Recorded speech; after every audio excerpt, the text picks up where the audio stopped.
오늘 살펴볼 말씀은 에베소서 2장 후반부에 있는 말씀 같이 살펴보게 됩니다. 지난주에는 에베소서 2장 전반부 1절부터 10절까지 말씀을 살펴보았고 오늘은 11절부터 22절까지의 말씀을 살펴보려고 합니다. 오늘 말씀은 이렇게 시작이 돼요. 2장 11절 말씀 한번 같이 읽어보도록 할게요. 시작.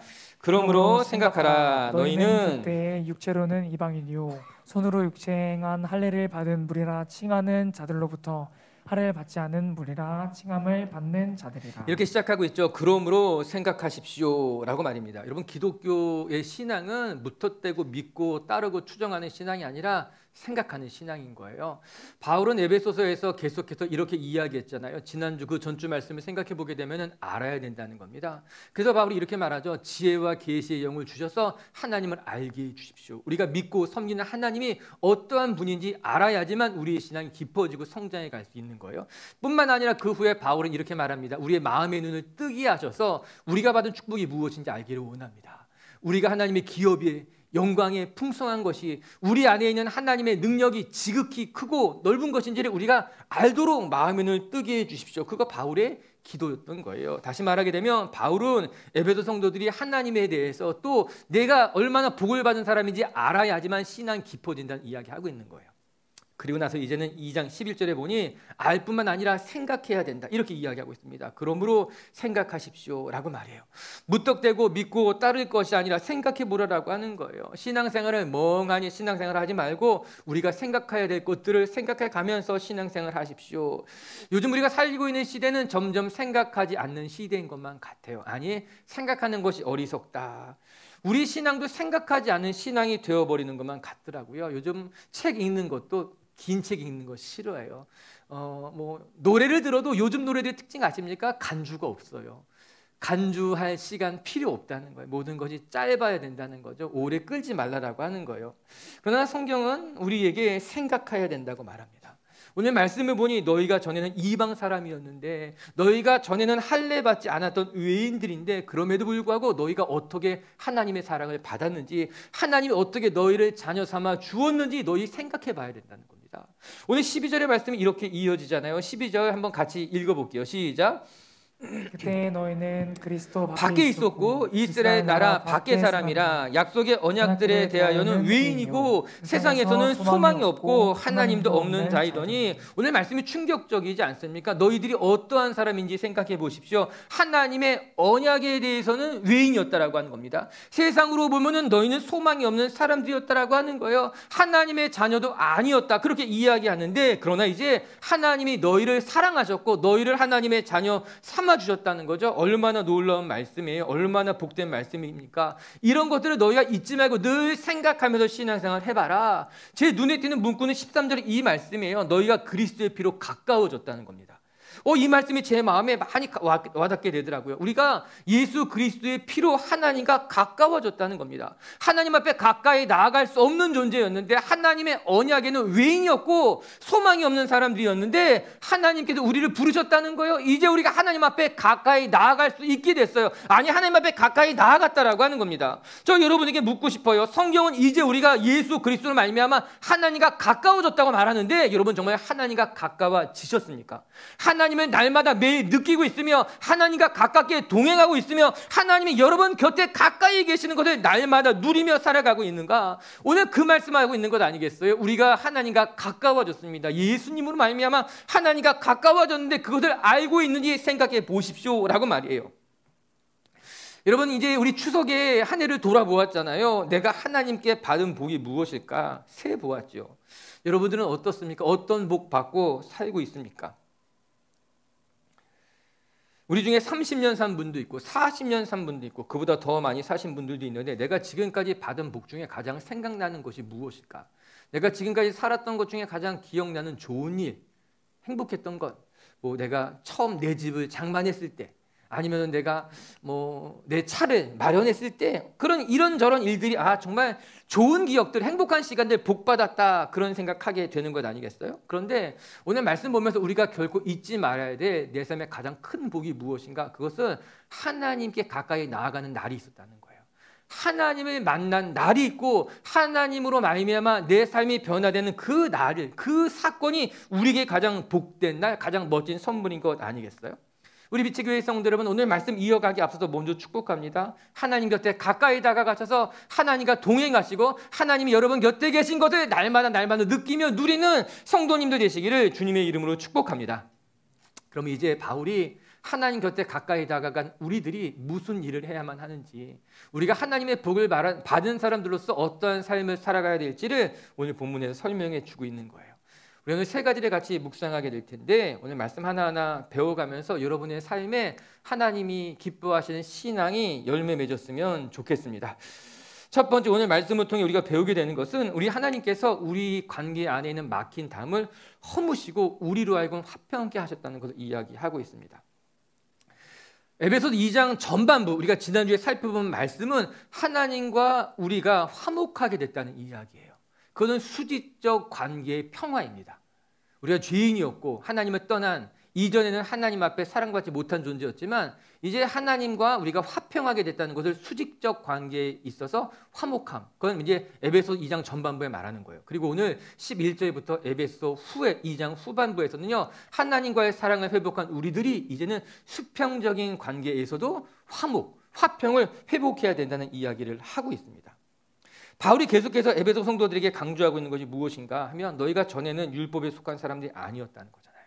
할례를 받은 사람들에게 할례조차 받지 못한 사람들이라고 취급받았다는 거죠. 에베소 성도들의 대부분은 이방인들이었기 때문에 그렇습니다. 하나님의 약속에 제외된 사람들이에요. 그런데 이제 하나님께서 우리를 사랑하시고 예수 그리스도의 보혈로 말미암아 우리들이 이방인임에도 불구하고 하나님의 자녀가 되었고, 그뿐만 아니라 유대인들과도 하나가 될 수 있다는 이야기예요.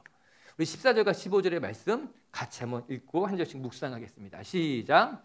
그는 우리의 화평이신지라 둘로 하나를 만드사 원수된 것 곧 중간에 막힌 담을 자기 육체로 하시고 법조문으로 된 계명의 율법을 폐하셨으니 이는 이 돌로 자기 안에서 한 새 사람을 지어 화평하게 하시고. 둘로 하나를 만드사 중간에 막힌 담을 허무셨다고 말합니다. 당시 초기 기독교 안에는 복음이 이방인들에게 큰 은혜가 되었어요. 또 그로 말미암아 여러 가지 역사, 능력이 나타났어요. 이방인들이 예수님을 믿고 하나님의 교회로 들어오게 되었죠. 그러나 여전히 이방인들과 유대인들 사이에는 큰 골이 존재하고 있었어요. 이러한 갈등, 이러한 벽은 교회 안에서도 많은 문제들을 만들어내기도 했습니다. 실질적으로 교회 안에서 이방인들과 유대인들이 하나가 되지 못하고 심지어는 예배를 드릴 때도 갈라서 예배 드리는 일들도 있었다 그러더라고요. 몇 해 전에 우리 교육자들이 같이 금산에 있는 기역자 교회를 방문한 적이 있었어요. 우리나라 선교에 있어서 아주 의미 깊은 유서가 있는 그런 선교지 중에 하나였습니다. 1905년도에 테이트 선교사님이라는 분이 그곳에 가서 복음을 전했고 그곳에 초기 교회가 세워지게 되었는데, 그 교회 모양이 기역자였기 때문에 기역자 교회다 그렇게 부릅니다. 왜 그 교회를 기역자로 지었을까? 가서 보니까 이해가 됩니다. 당시 조선시대 말기 아니었습니까? 남녀가 유별했기 때문에 강대상을 가운데 두고 교회를 기역자로 지어서 우측에는 남성 성도들만 앉아 있었고 좌측 마루에는 여성 성도들만 앉게 한 거예요. 이 교육자 목사는 가운데서 양쪽을 바라보고 설교했지만 이제 남자 여자가 유별했기 때문에 같은 공간에서 예배드릴 수 없었다라고 하는 것입니다. 이번 초대 교회에서도 이와 유사한 일들이 일어났던 거예요. 이방인들과 유대인들 사이에 벽이 있었던 것이죠. 그리고 바울은 그것을 바라보면서 예수 그리스도가 우리 안에 있는 벽을 허물었다는 거예요. 갈라져 있었던 것을 하나로 모았다는 것, 그것을 여러분들이 기억해서 이제 이방인들도 유대인들도 하나의 공동체가 되어야 된다고 말하고 있는 것 아니겠습니까? 실제로 에베소서를 연구하는 사람들은 이 바울이 말한 장벽에 대해서 어쩌면 예루살렘 성전에 있는 성소와 이방인들만 거할 수 있는 이방인들 뜰 사이에 있는 난간, 기둥이 허물어진 거다 말하고, 14절에 보면은 너희가 원수된 것을 허무셨다는 말씀을 보면 유대인들과 이방인들 사이에 있는 적개심을 예수님께서 허무셨으니 너희는 이제 갈등에서 뛰어넘어서 하나의 공동체를 만들라, 그렇게 해석하는 사람들도 있더라고요. 어찌되었든 간에 이렇듯이 이제 우리가 하나님의 자녀가 되었다고 하는 것은 우리가 유대인이든 이방인이든 간에 우리 안에 막힌 담을 하나님이 허무셨다는 거예요. 비록 에베소 성도들 가운데는 이방인이 많이 있었지만 그들 역시도 하나님의 자녀가 되었기 때문에 유대인들과 하나가 되어야 되고 유대인들도 그들을 받아들이는 것으로 말미암아 하나님의 온전한 공동체를 만드는 것이 마땅하다라고 하는 겁니다. 지난주 말씀과 연결해서 살펴보게 된다면 에베소서 2장 전반부에 그리스도로 말미암아 하나님과 화목되는 것이 일어났다면 이제 우리가 해야 될 일은 수평적인 측면에 있어서 이방인들과 유대인들이 우리 이웃들과 화목한 관계를 만들어가는 것이 하나님과 가까이 하고 있는 신앙을 가진 사람들의 마땅한 몫이라고 성경이 가르쳐주고 있는 것 아니겠습니까? 우리들 가운데는 이방인들, 유대인들의 갈등은 없겠지요. 21세기에 더 이상 초대교회도 아니고 분쟁과 차별은 없겠지만 그러나 돌아보면 우리 안에서도 갈등은 있죠. 우리 안에서도 분쟁은 있고 편가르가 있고 다툼이 있는 것 같은 생각이 드는 거예요. 저 말씀을 묵상하면서 사람들 마음속에 이런 습성이 있더라고요. 인간들은 끊임없이 경계를 만들고 선을 긋고 편을 나누면서 살려고 하더라고요. 반면에 하나님은 인간이 만들어 놓은 경계와 선을 끊임없이 허무시면서 통합시키려고 하는 것이 하나님의 모습인 것만 같은 거예요. 여러분의 자신을 돌아보시기 바랍니다. 우리 주변을 생각해 보시기 바랍니다. 우리는 자꾸만 편을 가르려고 합니다. 너는 내 편이야. 나는 너의 사람이고 너는 나의 사람이기 때문에 내가 너를 지키고 내가 너를 돌볼 거야. 그리고 우리 편이 아닌 사람, 내 사람이 아닌 사람은 배척하거나 등을 돌리거나 그러면 아니면 자기 사람들을 만들려고 하는 것 아니겠습니까? 인간의 습성인지 모르는 거예요. 자꾸 편을 가르고 경계를 지고 선을 그으려고 하는 거예요. 반면에 성경은 그렇게 이야기하지 않습니다. 인간은 계속해서 경계를 긋고 편을 가르고 사람을 나누려고 하지만 하나님은 인간이 만든 경계를 허무시는 거예요. 사람이 만든 사람이 그은 선을 허무시는 것으로 말미암아 하나 되게 하시는 것이 성령의 사역이라고 하는 거예요. 여러분, 우리가 잊지 말고 기억해야 될 것은요, 하나님께서는 하나님의 나라는 무엇인가 하면 나눠진 경계를 허물고 분쟁이 난 곳에 평화를 심는 것이 하나님의 나라인 것이에요. 에베소서를 묵상하면서 지속적으로 우리가 배우게 될 것인데 성령도 하나고 하나님도 하나고 세례도 하나이기 때문에 우리도 하나가 되는 것이 하나님 나라에 합당한 백성들의 모습이라고 하는 것이죠. 끊임없이 경계를 만들고 선을 긋는 것은 사단의 방법, 사단의 마음이라고 하는 거예요. 금산에 있는 기억자 교회 이야기를 좀 더 이야기해 드리게 되면은 이 금산에 있는 기억자 교회의 출발점은 말씀드린 것처럼 미국에서 파송한 테이트 선교사가 금산 지역에 가서 복음을 전하면서 시작이 됐습니다. 그곳에 복음을 전하자 그 지역에 있었던 만속군, 큰 부자였던 조금산이라는 분이 복음을 듣게 되고 이제 신앙이 생기게 된 거예요.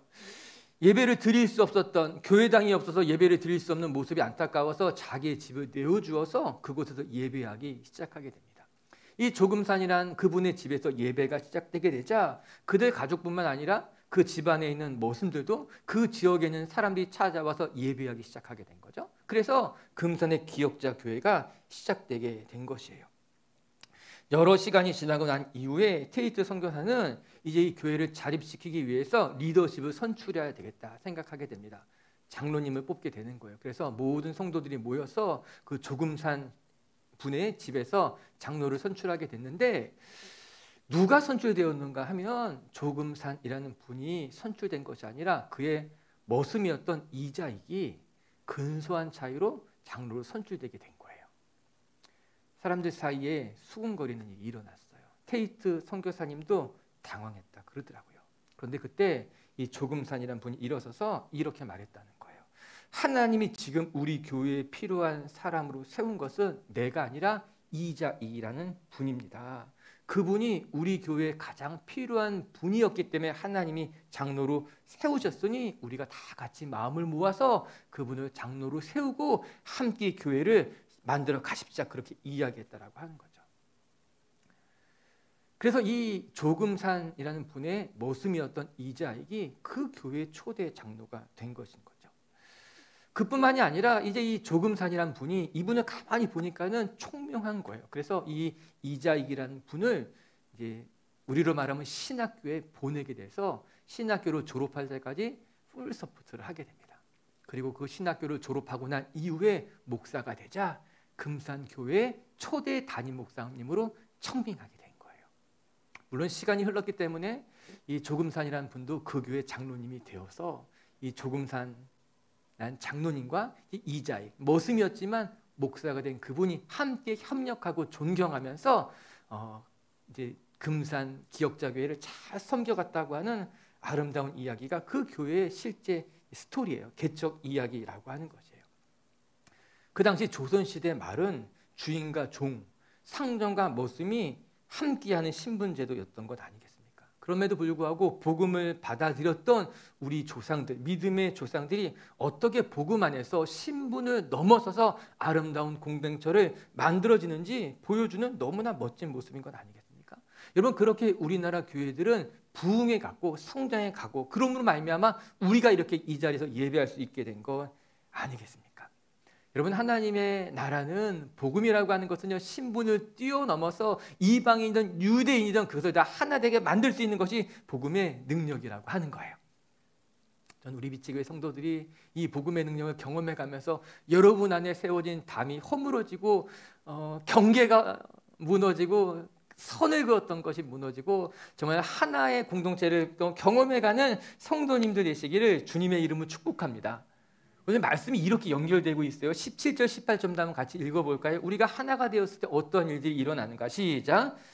또 오셔서 먼데 있는 너에게 평안을 전하시고 가까운 데 있는 자들에게 평안을 전하셨으니 이는 그로 말미암아 우리 둘이 한 성령 안에서 아버지께로 나아감을 얻게 하려 하심이라. 한 성령 안에서 아버지께 나아감을 얻게 하려 하심이다. 그렇게 이야기하고 있는 겁니다. 우리가 하나가 되었기 때문에 비로소 하나님 앞에 온전히 나아갈 수 있게 되었다는 거예요. 우리가 하나가 되어야 하는 이유가 무엇이고 우리가 하나가 되었을 때 어떤 일들이 일어날 수 있는가? 오늘 18절은 이렇게 말합니다. 너희가 하나가 되었을 때 비로소 우리는 하나님 앞에 함께 나아가는, 온전히 나아갈 수 있는 축복을 누리게 됐다고 이야기하고 있는 거예요. 그 말이 맞습니다. 제가 말씀 한 절 읽어드리면요, 마태복음 5장 23절 24절에 예수님이 이런 이야기 하셨던 것이 있어요. 제가 읽어드릴게요. 그러므로 예물을 제단에 드리려다가 거기서 너의 형제에게 원망 들을 만한 일이 있는 것이 생각나거든. 예물을 그 제단 앞에 내버려 두고 먼저 가서 형제와 화목하고 난 이후에 와서 예물을 드리라는 겁니다. 지금식으로 말한다면 내가 열심히 예배드리러 왔는데 예배드리기에 앞서서 누군가 화해할 일이 있다면, 누군가 관계가 깨어지고 틀어진 것으로 말미암아 마음이 불편하거든 예배드리러 가던 길을 멈추고 그 사람을 찾아가서 그 사람과 화해하고 난 이후에 예배를 드리는 것이 하나님 모시기에 합당한 예배라고 하는 거예요. 관계가 깨어진 상태에서 서로 상처를 주고 아픔을 주는 상태에서는 하나님 앞에 온전히 나아갈 수 없기 때문에 너가 예배드리러 가다가 너의 마음이 불편한 것이 있거든, 하나님 앞에 꺼리끼는 것이 있거든, 내가 용서하지 못한 사람이 있거든, 그 사람을 찾아가서 먼저 화해하고 난 이후에 하나님 앞에 나아갈 때 우리의 예배는 온전해지는 거예요. 우리 제사는 받을 만한 제사가 된다라고 하는 것이에요. 여러분, 기억하시기 바랍니다. 깨어진 관계로는 하나님 앞에 온전히 나아갈 수 없습니다. 예수 그리스도로 말미암아 우리 안에 담이 허물어졌기 때문에, 하나님은 우리 안에 담을 허물기를 원하기 때문에 우리 비책의 성도 여러분들이 이제는 분쟁, 당짓는 것, 편 가르는 것, 내 편과 나의 편을 나누는 것으로 말미암아 하나님의 마음을 아프게 할 것이 아니라 우리 모두가 하나님 안에 한 가족임을 기억하면서 함께 하나님을 바라보고 섬겨나갈 수 있는 성도님들 되시기를 주님의 이름으로 축복합니다. 두 번째, 오늘 말씀을 통해 또 하나 배울 수 있는 것은 우리가 이렇게 하나 되는 데 있어서 예수 그리스도께서 모퉁이 돌이 되었기 때문에 가능해진다는 겁니다.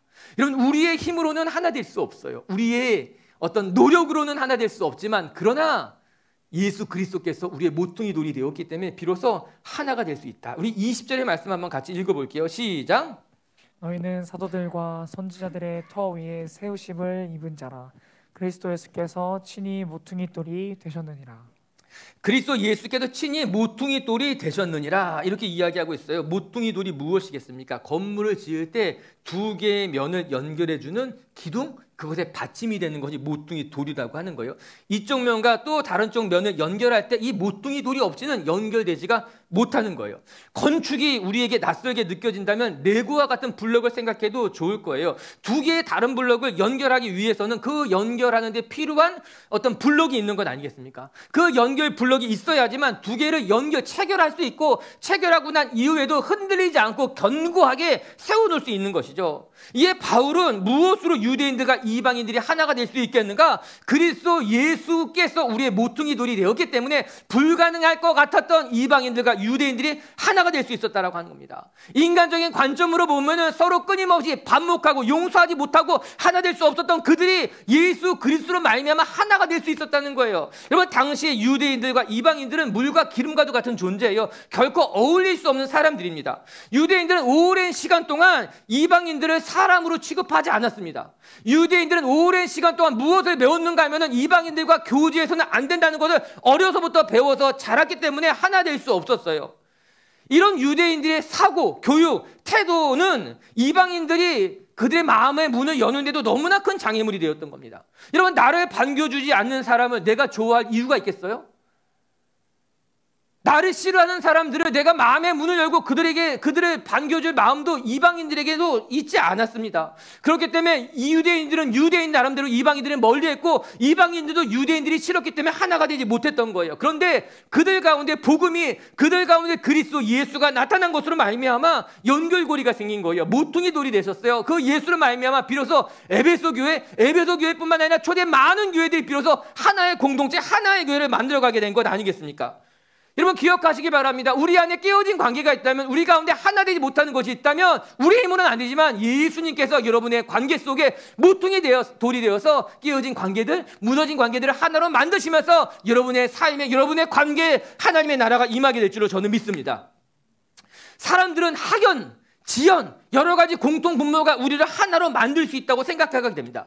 우리는 같은 학교 나왔으니까 우리는 하나가 될 수 있을지 몰라. 우리는 같은 동네 살고 우리는 비슷비슷한 처지니까는 우리는 하나가 될 수 있을 거야. 그렇게 어떤 모임을 만들려고 하죠. 그렇게 말미암아 나를 보호하는 집단을 만들려고 하는 것 아니겠습니까? 그런데 우리가 잊지 말아야 될 것은요, 여러분, 학연이 때로는 좋은 것만 같지만요, 여러 가지 공통점들이 무엇인가 우리를 하나 되게 만들 것만 같지만요, 영원하지가 않습니다. 학연이 영원할 것만 같아요? 여러분, 그 사람이, 그 공통점이 영원할 것만 같아요? 그렇지 않아요. 학연 때문에 하나가 되었지만 학연 때문에 깨어지게 되는 거예요. 지연 때문에, 그 지역 때문에 하나가 된 것 같지만 그것 때문에 상처를 주고 그것 때문에 깨어지기 쉽다라고 하는 거죠. 여러분, 우리를 하나 되게 만들 수 있는 것은 학연도 아니에요. 지연도 아니에요. 우리를 하나 되게 만들 수 있는 것은 오직 그리스도 예수밖에 없다는 겁니다. 이번에 아우리치를 다녀오면서도 다시 한번 확실하게 느낄 수 있었어요. 케냐에 가서도, 필리핀에 가서도 피부색이 달라요. 사는 처지도 다 달라요. 언어가 다르기 때문에 소통하기가 쉽지 않은 거죠. 이 케냐에 계시는 그분들은 전혀 다른 언어를 사용하게 되니까는 모든 것이 다 달랐어요. 그런데 놀랍게도 기도의 자리에 가니 우리가 하나라는 게 느껴지게 되는 거예요. 예배의 자리 가서 같이 예배하다 보니까는 피부도 다르고 언어도 다르고 모든 것이 달라 보이는 그들이 우리와 하나구나, 같은 하나님의 백성이라는 것을 느끼게 되는 거죠. 아, 그렇구나. 그 무엇보다도 이 신앙이라고 하는 건, 예수 그리스도라고 하는 것이 우리를 하나 되게 만드는구나. 여러분, 그래서 우리가 잊지 말아야 될 것이요, 예수 그리스도께서 우리의 삶의 모퉁이 돌이 되기 때문에 우리가 깨어진 관계를 회복하길 원한다면, 우리가 무너진 어떤 공동체를 회복하기를 원한다면 우리는 기도의 자리로 나가는 것으로부터 시작해야 되는 거예요. 여러분, 가정에 깨어진 관계를 회복하는 것은 다른 데 있지 않아요. 그냥 기도의 자리에 나아갈 때 비해서 깨어진 관계가 회복되는 거죠. 정말 어렵고 힘든 사람들을 만났다면 기도해야 되는 거예요. 정말 내 삶의 관계를 무너뜨리는 누군가를 만났다면 다시 한번 기도해야 되는 거예요. 그 기도의 자리에서 예수 그리스도가 우리의 모퉁이 돌이 되는 것으로 말미암아 깨어진 관계들을, 깨어진 과정들을 하나씩 하나씩 연결하시고 흔들리지 않게 만드는 것이 우리 하나님이라고 하는 것이죠. 여러분 안에 이 그리스도 예수로 말미암아 관계도 회복이 되고 그 예수 그리스도를 바라보는 것으로 말미암아 하나님의 은혜도 누릴 수 있었으면 좋겠어요. 오늘 우리 19절의 말씀을 읽어보게 되면요, 이 하나님 안에 하나 된 그들을 세 가지 중요한 상징으로 설명해 주고 있어요. 19절 말씀은 제가 읽을게요. 여러분 한번 따라서 동그라미를 한번 쳐보세요. 이렇게 말합니다. 19절에 보면은, 그러므로 이제부터 너희는 외인도 아니요 나그네도 아니요 오직 성도들이다. 성도의 동그라미 치시고, 그리고 나서 동일한 시민이라는 자리에 또 동그라미 치세요. 하나님의 시민이라고 하는 거예요. 그리고 나서 하나님의 권속이다. 여기에 또 동그라미 치는 거예요. 세 가지 중요한 상징이 등장하게 됩니다. 첫 번째는 성도다. 두 번째는 하나님 나라의 시민이다. 세 번째는 하나님 나라의 권속이라고 하는 거예요. 가장 먼저 바울은 성도라는 이야기합니다. 우리가 지난주에 살펴봤죠. 성도가 뭐예요? 성도는 하나님 앞에 드려진 존재, 성도라고 하잖아요. 거룩한 백성이란 뜻으로서 그의 원뜻을 살펴보게 되면 구분됐다는 거예요. 분리됐다는 거예요. 하나님 앞에 바쳐진 재물을 가리켜 성도라고 하는 거예요. 이거 얼마나 얼마나 아름다운 직분인가요? 장로나 권사보다 목사나 그 무엇보다도 성도라고 하는 이름은 너무나 값진 이름이고 너무나 값진 직분이라고 하는 거예요. 그리고 말해주는 거죠. 너희는 이제 하나님 안에 구별된 하나님께 바쳐진 성도라는 것을 기억하라는 거죠. 두 번째는 하나님 나라의 시민이라고 하는 거예요. 바울은 이 시민권자라는 시민권이라고 하는 것은요, 에베소서에도 쓰고 빌립보서에도 쓰고 종종 시민권자라는 단어를 사용했어요. 바울이 이 시민권자라는 단어를 사용할 때 그의 머릿속에 염두에 두고 있었던 것은 이미지는 로마 시민권이었어요. 당시 로마의 큰 제국 영토 안에서는 로마의 시민권을 가진 사람들이 있었어요.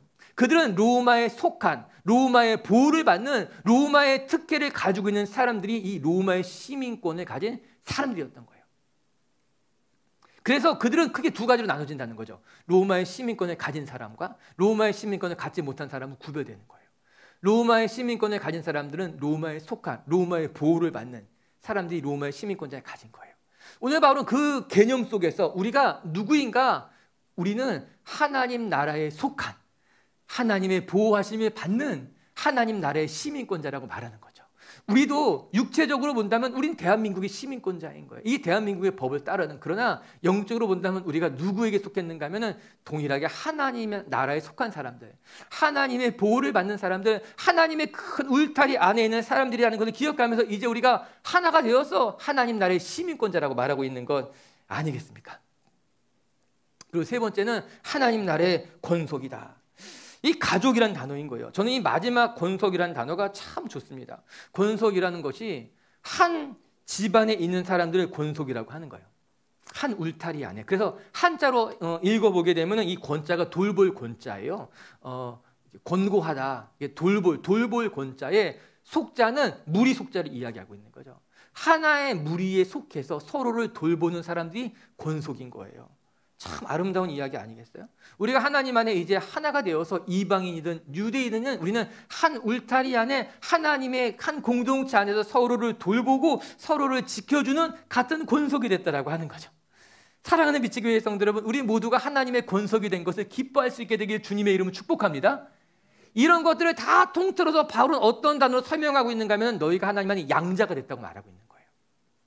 양자라는 단어, 로마서 8장 15절에 보면 이런 말이 나와요. 제가 한번 읽어드릴게요. 너희는 다시 무서워하는 종의 영을 받지 아니하고 양자의 영을 받았으므로 우리가 하나님을 아빠, 아버지라 부르게 되었다는 거예요. 성령님이 친히 우리의 영과 더불어 하나님의 자녀가 된 것을 증언하고 있다라고 하는 거죠. 여러분, 이제 우리는 본래는 하나님의 자녀가 아니었어요. 하나님의 약속에는 외인이었지만 그러나 우리를 하나님이 입양했다는 거예요. 법적으로 하나님의 자녀를 삼아 주셨다는 거예요. 그게 양자가 되었다라고 하는 거죠. 우리가 거룩하지 않음에도 불구하고 우리를 하나님께서 거룩한 백성으로 불러주신 거예요. 우리는 하나님의 가족이 아닌데도 불구하고 하나님의 가족으로 입양해 주셨다라고 하는 거예요. 우리는 하나님의 나라의 시민권을 갖고 있지 못했음에도 불구하고 우리에게 하나님 나라의 시민권을 주는 것으로 말미암아 하나님 나라의 시민이 되게 만들었다라고 하는 겁니다. 무엇으로 말미암아? 예수 그리스도로 말미암아. 예수 그리스도로 말미암아 하나님의 양자가 된 거예요. 예수 그리스도로 말미암아 거룩한 백성으로 구분됐고 하나님의 권속이 되었고 하나님 나라의 시민권이 되었다라고 하는 거예요. 할렐루야. 옆에 분하고 인사합시다. 우리가 하나님의 권속이 되었습니다. 하나님의 가족이 된 것을 축하드립니다. 시작. 이 중엔 우리가 가족이 되었다고? 뭐 이런 사람도 있을지 모르겠죠. 난 당신과 가족이고 싶지 않은데 어쩔 수 없어요. 어쩔 수 없어요. 가족이 되고 싶지 않는다고 해서 뭐 어쩔 수 없어요. 우리는 하나님 안에 가족이 된 거예요. 이건 놀라운 비밀이고 신비이고 이건 기적이고 또 우리의 책임이고 우리가 만들어가야 되는 하나님의 언약인 거예요. 예수 그리스도 그분이 우리의 모퉁이 돌이 되어서 여러분 안에 모든 깨어진 관계들 또 우리가 만들어 놓은 경계와 선들을 허무시고 정말 하나님 안에 한 가족으로 살아가시는 비추교의 가족들 되시기 주의 이름을 축복합니다. 한 가지만 더 같이 살펴보게 되면 세 번째, 오늘 말씀이 이렇게 이어지고 있어요. 예수 그리스도로 말미암아 우리 안에 담이 허물어졌다는 거예요. 세상은 끊임없이 경계를 만들고 편을 짓고 선을 긋지만 하나님은 그것을 끊임없이 허무시면서 우리를 하나로 만든다는 거예요. 두 번째는 우리를 하나로 만드는 그 힘이 어디에서 나는가? 그리스도 예수가 모퉁이 돌이 되었기 때문에. 정말 물과 기름과도 같은 우리들이 하나가 될 수 있다는 거예요. 세 번째 이제 묵상할 것이 무엇인가 하면 우리가 하나가 되어서 함께 지어져가는 존재라는 걸 잊지 말라라고 하는 겁니다. 이 마지막 말씀은 너무나 소중한 말씀이고 중요한 말씀이에요. 우리는 함께 지어져가는 존재입니다. 21절과 22절도 같이 한번 읽어볼게요. 시작. 그 안에서 건물마다 서로 연결하여 주 안에서 성전이 되어가고 너희도 성령 안에서 하나님이 거하실 초소가 되기 위하여 그리스도 예수 안에서 함께 지어져 가느니라. 22절에 그리스도 예수 안에서 함께 지어져 가느니라에 밑줄을 긋고 이거 기억하시기 바랍니다. 우리가 하나님의 성전이 되었어요. 그리고 이제 우리는 같이 함께 지어져 간다. 이거 참 중요한 메시지가 되는 것입니다. 바울은 계속해서 건축물을 예로 들면서 그리스도 안에서 하나됨이 얼마나 소중한 일인지를 설명하고 있는 거예요. 그리고 이 맨 마지막 절에 와서는 우리가 같은 성전이 되었기 때문에 함께 지어져 간다는 거죠. 여러분, 우리가 집을 지을 때 안방만 먼저 지어주십시오. 그래서 안방만 먼저 지을 수 있겠어요? 나는 부엌이 제일 중요하니까는 부엌만 먼저 지어주시면 좋겠습니다. 그렇다고 해서 부엌만 먼저 지어집니까? 그렇지 않습니다. 집을 지을 때는 다 같이 먼저 땅을 평탄하게 만드는 거고, 그 다음에 이제 구조물을 세우고 벽을 세우고, 그 다음에 지붕을 얹고, 그 다음에 인테리어를 하는 것으로 말미암아 함께 지어져 갈 수밖에 없는 거예요. 안방이 중요하다고, 부엌이 중요하다고 그것만 먼저 지을 수 없이 그 집들은 같이 동시에 지어져 가는 거예요. 우리 신앙도 마찬가지입니다. 내 신앙만 성장하면 되겠지. 나는 성장할 거야. 아니, 나만이라도 더 성숙할 수 있으면 좋겠어 라고 생각하지만 이것은 매우 큰 착각이 될 수 있습니다. 여러분, 우리는 공동체 안에서 혼자만 자라갈 수 없는 존재인 거예요. 혼자만은 성숙해져 갈 수 없다는 겁니다. 왜냐하면 성경이 분명히 말하기를 우리는 같이 지어져가는 공동체라고 하는 거예요. 우리 공동체의 성숙은 믿음이 좋은 한 사람에게 달려있는 것인가? 그렇지 않다라고 하는 거예요. 우리 공동체 안에 믿음이 좋은 한 사람이 있다고 해서 우리 공동체의 성숙의 수준이 그 사람에 맞춰지는 것이 아니에요. 또 내가 아는 사람들 중에 믿음이 좋은 사람, 정말 성숙한 사람이 있다고 해서 내 믿음의 성숙함이 그 사람에게 맞춰질 수 있는 것도 결코 아니라고 하는 거예요. 아니, 오히려 우리 공동체의 신앙의 성숙도 얼마큼 성숙했는가는 우리 공동체에 가장 신앙이 좋은 사람에게 맞춰지는 것이 아니라 어쩌면 가장 신앙이 연약한 사람의 수준에 맞춰지게 될지도 모르는 거예요. 아니, 그것이 맞아요. 제가 그림을 좀 그려보려고 했는데 잘 못 그리겠더라고요. 그래서 그냥 여러분에게 설명을 할 테니까는 여러분이 한번 상상해 보시기 바랍니다. 이제 이렇게 생긴 그릇이 있는 거예요.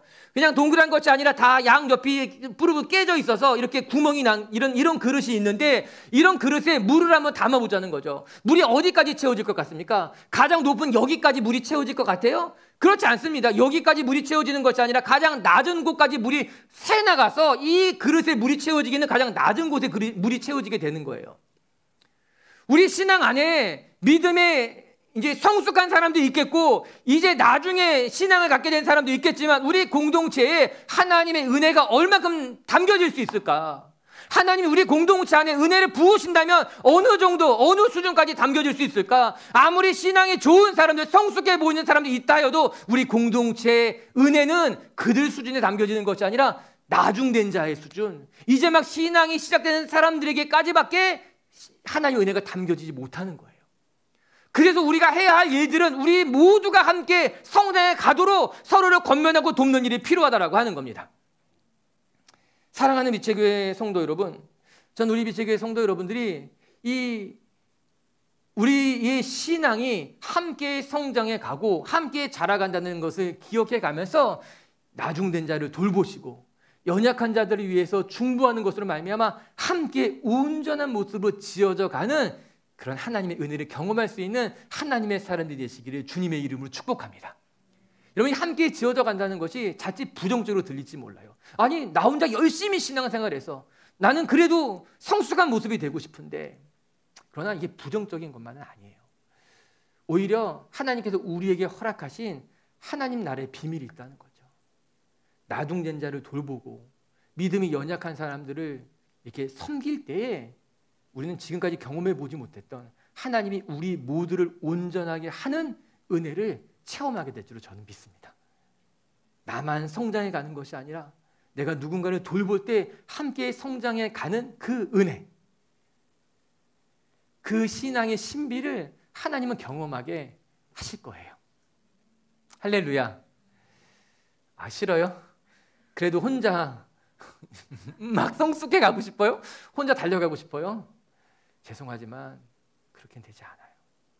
그건 하나님의 방법이 아니기 때문인 거예요.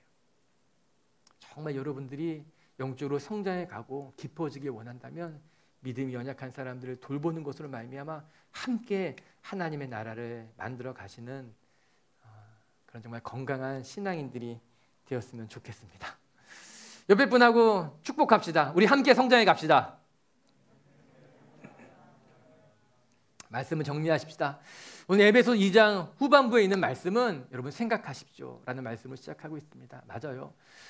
여러분, 우리의 신앙은 정말 하나님의 은혜를 생각하고 내가 받은 은혜가 무엇인지를 돌아보고 이렇게 우리를 점검할 때 우리 신앙이 단단해지고 성숙해져 가게 될 것입니다.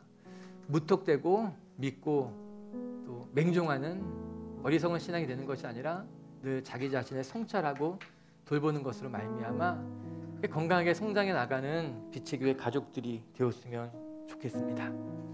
오늘 바울이 에베소 2장에서 무엇이라 말합니까? 첫 번째는 하나님이 그리스도 예수로 말미암아 우리 안에 담을 허무시고 경계를 없게 하시고 우리를 하나 되게 만드셨다는 거예요.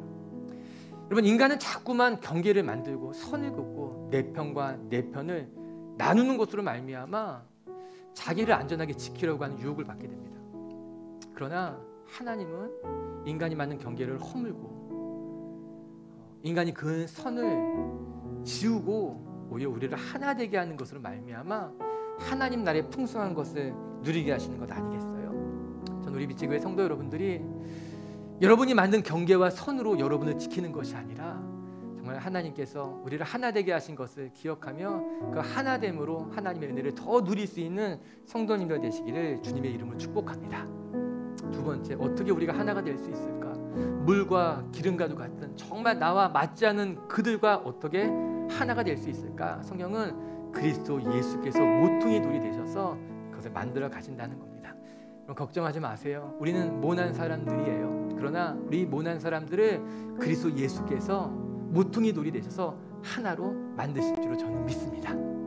세 번째, 성경은 우리가 함께 지어져가는 존재라고 말하고 있어요. 우리 같이 지어져가는 존재임을 기억하며 함께 믿음에 성장하시는 공동체가 되었으면 좋겠습니다.